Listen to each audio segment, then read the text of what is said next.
Salam cerdas. Ibu, bapak, saudara-saudara yang saya hormati, sesi membacakan cuitan saya, Awali Rizky, di platform X atau Twitter, kali ini akan membacakan dua cuitan yang saling berhubungan. Tadi siang, kurang lebih jam 12 sebelum Jumatan, saya menulis sebagai berikut. Komposisi penyaluran dana bank umum memperlihatkan kecenderungan peningkatan penyaluran dalam bentuk kepemilikan atas surat berharga, terutama surat berharga negara. Jadi bank umum itu kan mengelola dana ya, baik itu dari masyarakat, penghimpunan dananya, dana pihak ketiga, maupun dari duit dia sendiri ya, modal, kurang lebih begitu, dua itu yang utama. Nilainya kurang lebih per akhir November, data yang terkini adalah akhir November, 30 November itu kurang lebih 12.100 triliun ya, banyak ya. Nah, dari itu oleh bank disalurkan ke berbagai hal, ya, namanya penyaluran dana. Dan data penyaluran itu diberikan oleh OJK, Otoritas Jasa Keuangan, dalam statistik perbankan tiap bulan. Nah, Bank Indonesia juga menyajikan tentu dengan sumber dari OJK tadi, yang dimana OJK adalah laporan dari berbagai bank. Nah, per 30 November 2024, komposisi dari 12.100-an triliun tadi, ya porsi yang diberikan disalurkan kepada surat berharga negara, surat berharga ya, tapi yang paling banyak 95%-nya surat berharga negara. Surat berharga berarti si bank ini ya membeli SBN gitu, atau membeli obligasi perusahaan swasta ya, tapi kebanyakan SBN. Porsinya itu 11,64% dari 12.100-an tadi. Pada tahun, salah saya, porsinya yang terkininya adalah 19,23%. Jadi 19% lebih ya, hampir 20%. Jadi hampir seperlimanya disalurkan dalam bentuk surat berharga, kepemilikan atas surat berharga. Nah, ini porsi ini meningkat dibandingkan misalnya sebelum pandemi yang 12,23%. Dibandingkan dengan ketika awal Presiden Jokowi di akhir 2014 itu 11,64%, kurang lebih begitu. Nah, ini menunjukkan, menurut saya di cuitan ini menunjukkan gejala lazy banking istilahnya ya, bank yang malas, maksudnya itu indikasi malas untuk menyalurkan kepada sektor real, enggan memacu kredit ke sektor real. Bukan berarti tidak ya, tetapi ya porsi yang diberikan ke surat berharga banyak. Jadi daripada nyalurkan ke kredit semuanya, ya cukup besar porsinya, 1/5 untuk memiliki surat berharga atau mengutangi pemerintah, sederhananya begitu. Nah, gejala ini menurut saya agak sedikit rawan ya. Nah, peningkatan itu terjadi ketika 2020 pertamanya, karena pandemi itu membuat bank bisa dimaklumi, bank umum. Bank umum ini tidak termasuk BPR ya, jadi klasifikasinya bank umum dan Badan Bank Perkreditan Rakyat, BPR. Nah, si bank umum ini kemudian landai pertumbuhan kreditnya, bahkan sempat ada kontraksi di beberapa bulan. Nah, itu berlanjut pada tahun 2021. Jadi porsi yang diberikan kepada, dimiliki kepada SBN itu meninggi. Nah, memang pelan-pelan sedikit melandai, artinya dia tidak nambahi lagi.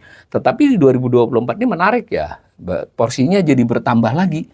Jadi setelah sempat turun, naik dulu dari 2020 naik lagi 2021, 2022 sedikit menurun, porsi yang dibelikan ke SBN itu turun lagi di 2023, melonjak kembali di 2024 ini sampai November tadi. Nah, ini saya kira sesuatu yang harus diwaspadai kita semua. Nah, lalu beberapa jam kemudian saya melanjutkan dengan cuitan yang lain, tapi berhubungan. Saya tulis begini, komposisi penyaluran dana bank umum memperlihatkan porsi untuk kredit menurun drastis saat pandemi. Ya, gitu ya. Jadi tadi lanjutan, karena kan dari 100% yang disalurkan, tadi 19,23%-nya per November 2024 diberikan kepada surat berharga. Mayoritas surat berharganya adalah SBN. Sebagiannya lagi memang ada ditempatkan di Bank Indonesia, karena memang harus begitu ya, ada ada mekanisme likuiditas ya dengan Bank Indonesia.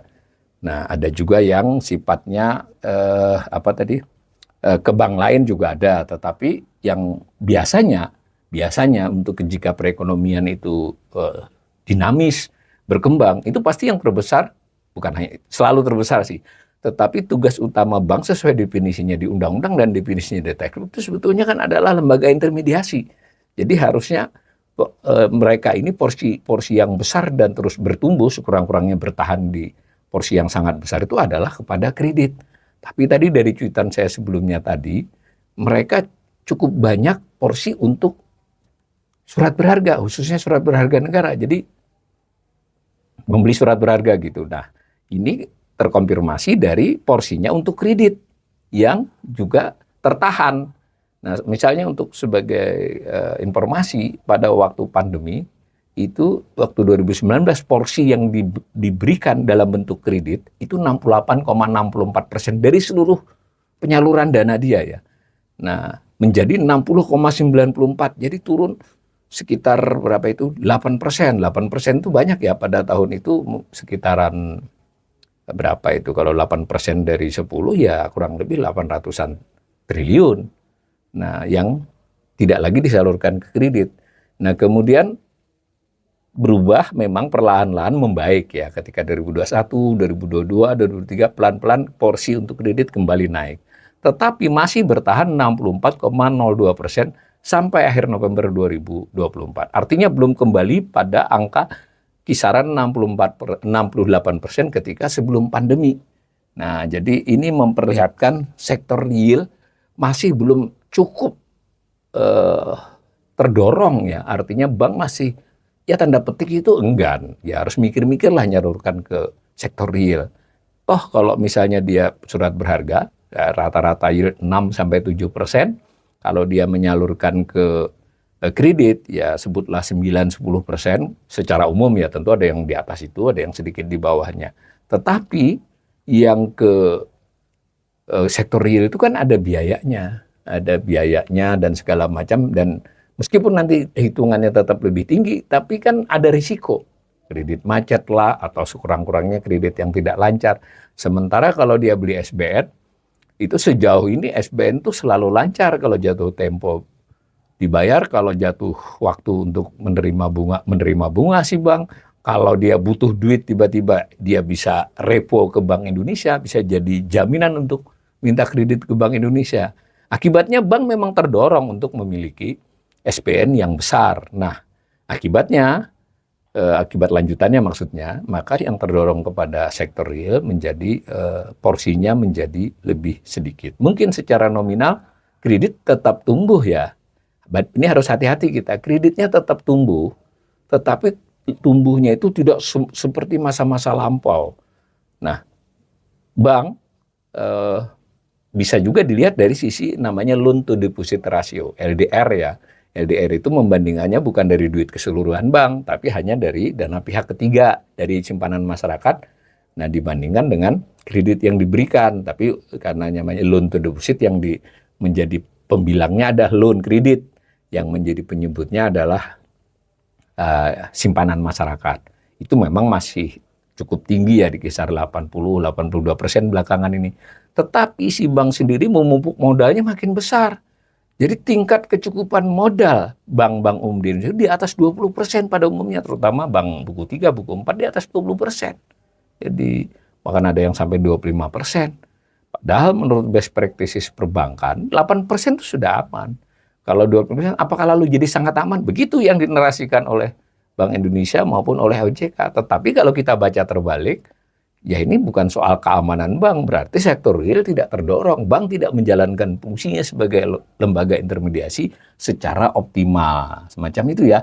Jadi gejala ini menurut saya harus menjadi pencermatan otoritas ekonomi. Dan ya sebaiknya jangan terlalu banyak bernarasi yang, ya betul, narasi yang mempersuasi pelaku pasar tuh oke-oke aja, masyarakat juga. Tetapi kalau terus-menerus dengan bahasa yang seperti itu, akhirnya kita menjadi samar dengan kondisi. Dan jangan lupa untuk pelaku besar itu perusahaan-perusahaan kah, orang kah yang punya duit ratusan miliar ke atas, sebagaimana pernah dalam cuitan saya menunjukkan yang punya rekening di atas 5 miliar, rata-rata 30 miliar, dan belum tentu dia punya satu rekening, baik dia sebagai pribadi maupun dia sebagai pemilik perusahaan. Nah yang ini kan nggak, mohon maaf, ini tidak akan mempan dengan sekedar narasi kebijakan. Dia punya analis bisa membayar analis yang andal. Ini sebenarnya sebuah indikasi bank akhirnya mainnya main aman ya dari sisi bank. Tapi lalu dorongan kepada pertumbuhan ekonomi menjadi lebih kecil dari peran perbankan. Nah, otoritas mesti memikirkan hal ini. Hanya saja dari cuitan-cuitan kita juga ini terhubung dengan tingkat yield atau imbal hasil SBN yang diberikan pemerintah. Kalau SBN imbal hasilnya tinggi ya tentu menarik buat bank untuk tetap memiliki SBN. Apalagi ditambah kemudahan-kemudahan kalau mereka punya SBN. Kalau kesulitan likuiditas, dia bisa main di pasar uang antar bank. Ini sebagai jaminannya ya. Bisa minta ke BI untuk kredit likuiditas, ini juga jaminannya, dan seterusnya. Dengan demikian, saya kira pelan-pelan sistem keuangan Indonesia ini terhubung antar instrumen-instrumen yang menurut saya sebagai ekonom itu makin kurang langsung terkait dengan sektor real. Jadi mainnya kalau sederhananya main di atas langit nih, atau main di sektor awan-awan, dan apa akibat yang jelas ya, meskipun tidak pernah dipublikasi. Ya kan orang yang punya deposito lalu dapat deposito tinggi, atau dia beli SBN retail, ya semacam itu terhubung, semua memperoleh hasil yang lumayan. Nah, 7% ke atas. Kalau begitu sistem keuangan, sistem ekonomi Indonesia terlampau memanjakan mereka yang punya uang banyak. Ini kalau dibandingkan misalnya dengan kenaikan upah pekerja, sekalipun kemarin sudah diminta naik 6,25 UMR, tapi kita harus bicara pekerja yang UMR itu hanya kurang lebih 1/4 dari pekerja. 75% pekerja itu di sektor-sektor yang tidak ada kaitannya dengan UMR. Kalau ditelisik, dicermati, saya sudah baca beberapa kajian ya, atau analisis, itu rata-rata kenaikannya di bawah 5% per tahun ya upah itu. Dengan demikian orang kalau punya duit dengan punya tenaga kerja, maka kan yang punya duit akan selalu memperoleh hasil yang kecepatannya meningkat lebih tinggi daripada yang punya tenaga. Ya, ini akan memicu ketimpangan yang makin membesar di masa-masa mendatang.